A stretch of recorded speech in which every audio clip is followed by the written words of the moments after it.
আমার কাছে ফিরে দাও আমি আর কিছু চাই না। শোকের মাতমে ভারী হয়েছে মোহাম্মদপুরের পলাশবাড়িয়া ইউনিয়নের আকাশ বাতাস। যেন শোকে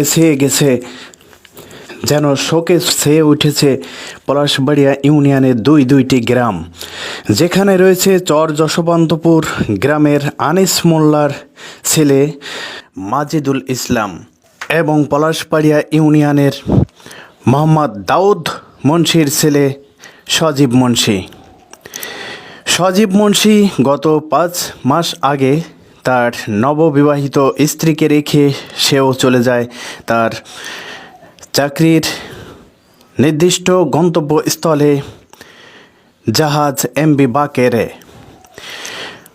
সুপ্রিয় দর্শক, আপনারা অবগত আছেন যে গতকাল চাঁদপুরের মেঘনা নদীর মাঝের চরে নোঙর করা অবস্থায় জাহাজটিকে ডাকাতির সম্মুখীন হয়ে ডাকাত দলের সদস্যরা ওই জাহাজে থাকা 8 জন সদস্যকে গলা কেটে কুপিয়ে হত্যা করেছে।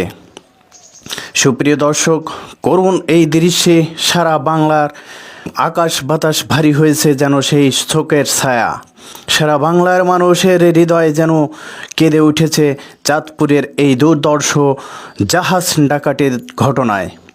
মাগুরা মোহাম্মদপুর উপজেলার পলাশবাড়িয়া ইউনিয়নের পাশাপাশি 2টি গ্রাম যেন শোকে ছেয়ে গেছে। চর যশবন্তপুর গ্রামের আনিস মোল্লার ছেলে মাজিদুল ইসলাম, পলাশবাড়িয়া গ্রামের পশ্চিম পাড়ায় দাউদ মুন্সির ছেলে সজীব মুন্সি।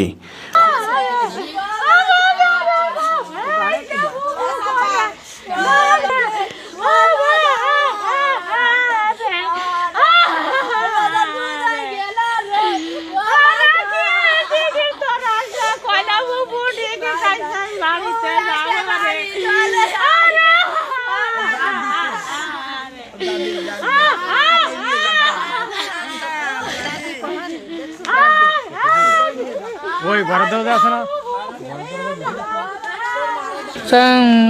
6 জন না 7 জন জবরে বেলাইছে কালকে রাত্রি বেলা হচ্ছে 8টার হচ্ছে, তারপরে 9টার দিকে SMS দিয়েছি, কিছু আসছে না। তার মনে SMS দেয় না, আবার ভিডিও কল দিয়েছি, ধরে না। লিগ টিভির মাধ্যমে আমরা এই শোক সন্তপ পরিবারের প্রতি সমবেদনা জ্ঞাপন ও তার শোক সইবার তৌফিক দান করুক এমনটাই কামনা করছি।